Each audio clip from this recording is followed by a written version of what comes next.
Hello and welcome back to my YouTube channel. Now I've found my microphone again, so I'm back to talking in my videos. I hope you enjoyed last week's little bit of classical fun. And hello to everyone who's brand new to my channel. I've recently started posting on Instagram, so you can go and find me there. I'd like to say now hi to Dirk, who lives in Germany. Hi Dirk, and thank you so much for getting in touch. These are what you sent me. It looks like it's your second rolling ball sculpture, and this is the bottom layer, and I really like the way it's designed. It looks very well made. You're obviously pretty good at making things out of copper. It looks gorgeous.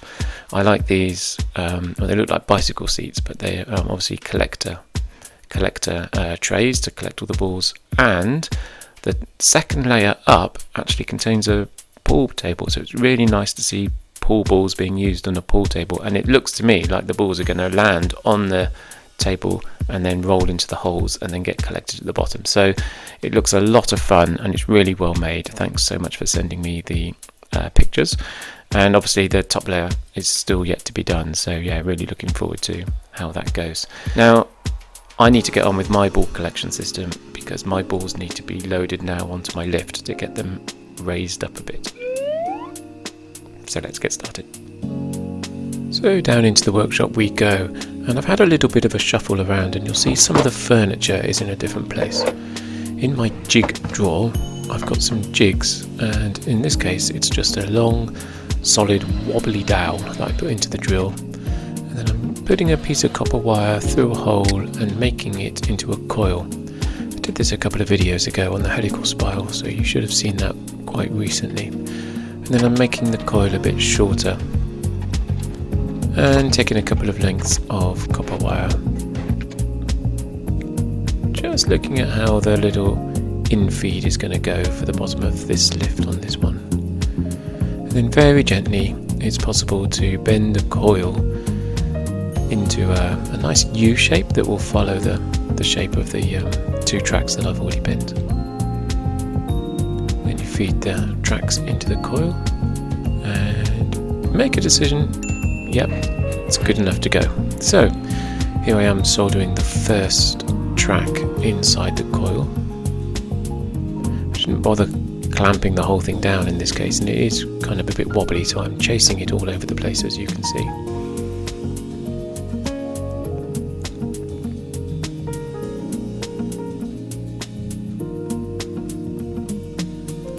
When the first one's done, I put in the second track, turned it upside down again, and soldered this one on as well.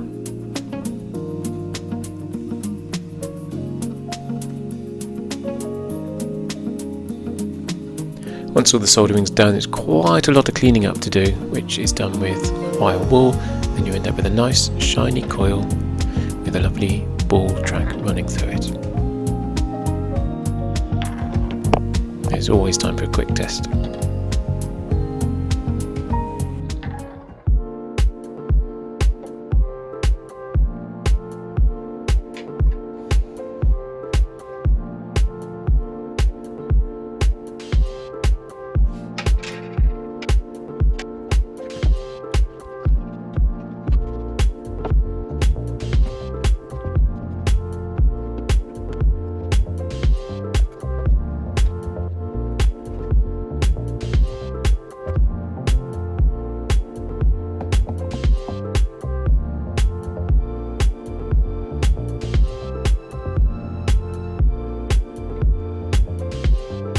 Couple of little extra bits of copper on these spirals that I need. One is the internal circle that I've just made, and that will stop the balls from going too far in at the bottom when they're being loaded. And the next one to make is a little backstop that will go on here that stops the balls from coming too far forward.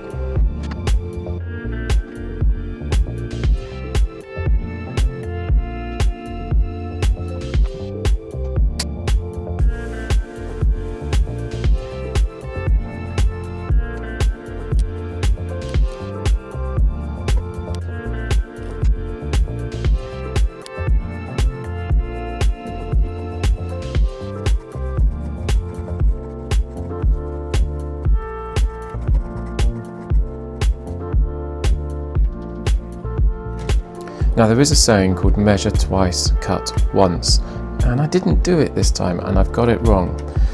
If you look at my little drawing that I did off camera, I wanted 12mm from the ring to the centre axle, and I've mistakenly made it completely wrong. In fact, it's about 6mm, and what I did instead was I made a 12mm gap between the centre ring and the outer spiral. So I'm completely out by 6mm. So that ring there needs to be made again.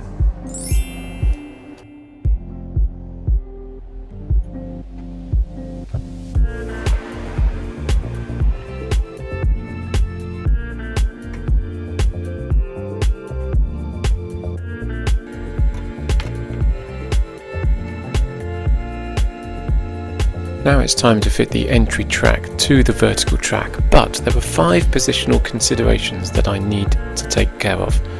Number 1, the X sideways position of the track. This needs to be right so that the ball doesn't get caught on the vertical track.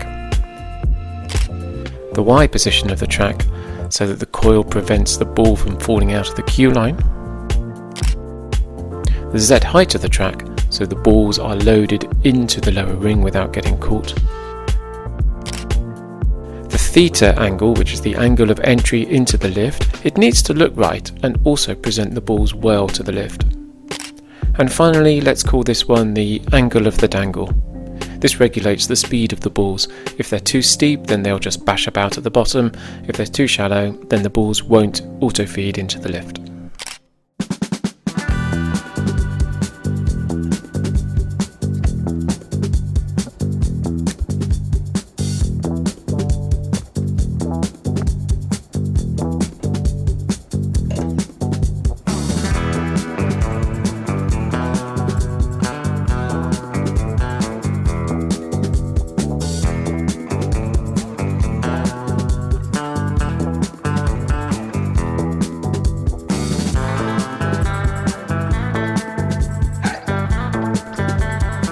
I'm really happy how the feed-in track is attached down here. The balls seem to be loading very well, but I need to fix this end of the track. And I'm just deciding what to do. I'm quite a long way from the uprights and these nice curved parts here.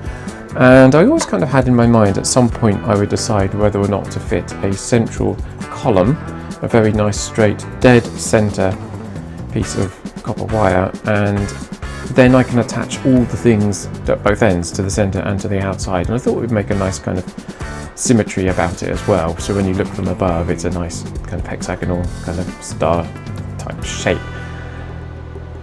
And I've got a problem already. So the inlay track, even though I was talking about the theta going quite well, I've made the track go right through the centre of the thing. So I'm going to put a shaft in here and then immediately cut it out and probably put a circle around this. Anyway, you'll see what I'm doing, but that's the next job.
Now I'm just using the orange, yellow and ivory balls that I've borrowed from RBS9 at the moment, but in the next week I shall count up how many balls I need and I'll place a special order for some different coloured ones. It's good to have a variety in life.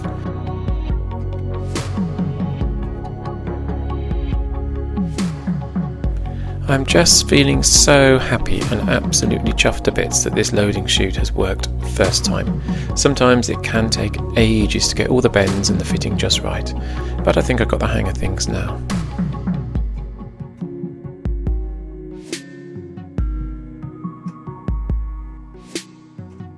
Facebook memory told me that it was actually 13 years ago this week that I first mentioned to anyone I was going to make these things.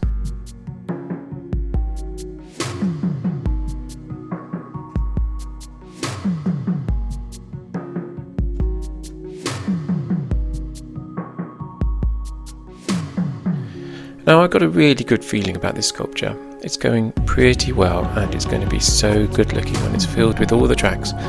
And I've already got loads of the track elements already made because I've stolen them from RBS9, so that won't take me too long. Building these lifts does take up a high ratio of the overall build time.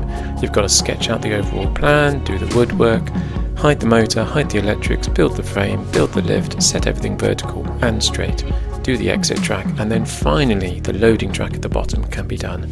It takes ages, but I'm finally at that stage where I've now got a complete working system. The balls get loaded, the balls get unloaded. So thanks for watching. I'll see you next time.